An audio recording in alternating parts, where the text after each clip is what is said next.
Hi, everyone. My name is Shadisha Bennett Brody, and I'm a licensed mental health counselor here at Flagler College. Today, we're going to be talking about how to support someone while they're grieving. Admittedly, discussing grief and loss can be difficult, both for the person grieving and those who love them. But talking openly about grief can be a path to healing. Grief is the natural emotional response resulting from significant loss, especially the death of a loved one. Grief is a process, not an event. What this means is that your friend or loved one will need your support, not just right after the loss, but in the coming months and maybe even years. Loss and grief doesn't have to be from a person dying, however. It could be many things like loss of a cherished pet, a change in health status. It could be the end of a relationship or loss of safety after a traumatic event. It could also be a drastic change in future plans, such as having to drop out of college. In order to support someone who's grieving, it's helpful to understand what they might be experiencing. The 5 stages of grief created by Dr. Elizabeth Kubler-Ross, a psychiatrist. She observed these stages in people who were in hospice and were dying. Later on, the stages were applied to people who were experiencing grief and loss. People don't move through the stages in a linear way.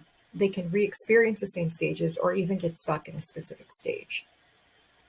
Usually, denial is the first stage. It comes with difficulty acknowledging what's happening. Anger, your friend might be irritable, frustrated. They may overreact to things that wouldn't normally bother them. And then there's bargaining, which is where they may try to create a less traumatic outcome of the loss. Depression is also one of the stages. Common signs of depression include sadness, low energy, feeling demotivated, losing trust in God. People talk about feeling like this is the lowest point in their life and that they don't see a way out. We also see signs of indifference, reclusiveness, even pushing others away, and having zero excitement towards anything in life. The last stage is acceptance. This is when the person realizes that denying the loss won't make it go away.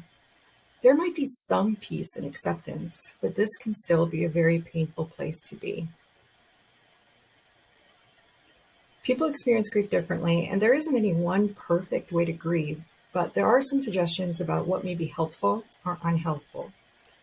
Although it's hard to see someone you care about in pain, try not to be too overprotective. Don't shield them from the pain because doing so can maintain denial. You'll be feeling a lot of emotions, but try not to make it about you.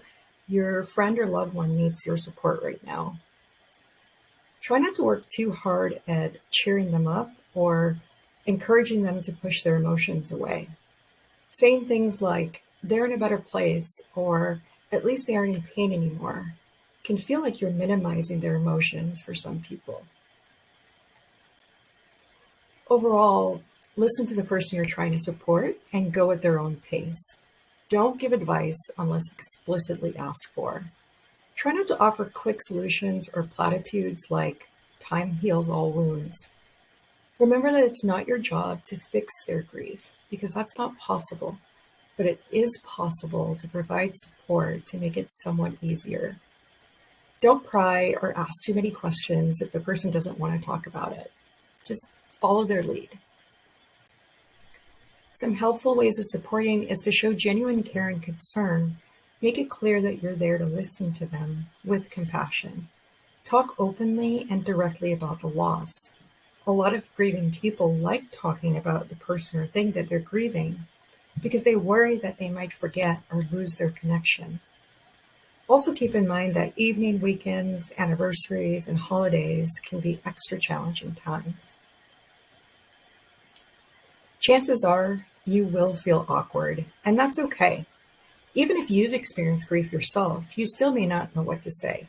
It doesn't hurt to be transparent. It's okay to say, I don't know what to say.